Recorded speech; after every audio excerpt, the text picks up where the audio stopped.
जैसा कि हम जानते हैं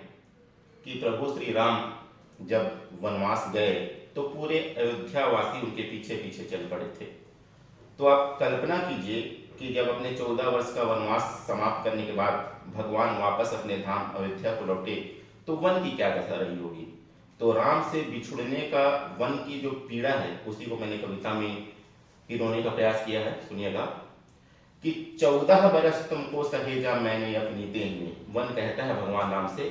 14 बरस तुमको सहेजा मैंने अपनी देह में, ना किसी भ्रम में रखा ना ही किसी संदेह में, फिर क्यों चले तुम दे मुझे आघात पूछेगा कभी, राम से राम का वनवास पूछेगा कभी।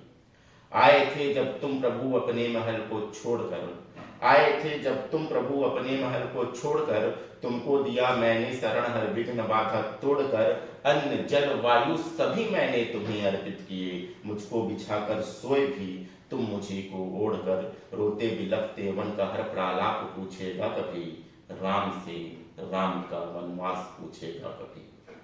कितने कठिन तप राम तुमने आके मेरे घर किए,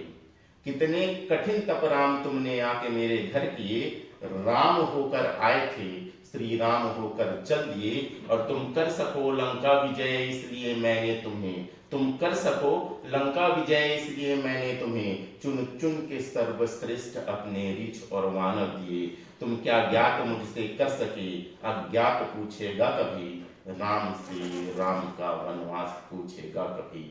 और मैं था बिहड़ तुम मुझे एकाकीपन से भर गए, मैं था बिहड़ तुम मुझे एकाकीपन से भर गए, तुम क्या गए मेरे सारे फूल पत्ते मर गए, हो सके तो मेरा तर्पण करना सरयू नीर से, आखिर तुम चल ही दिए मेरे हृदय को चीर के। कैसा रहा वनवास तेरा, कैसा रहा वनवास तेरा, प्रासाद पूछेगा कभी, राम से राम का वनवास पूछेगा कभी, राम से राम का वनवास।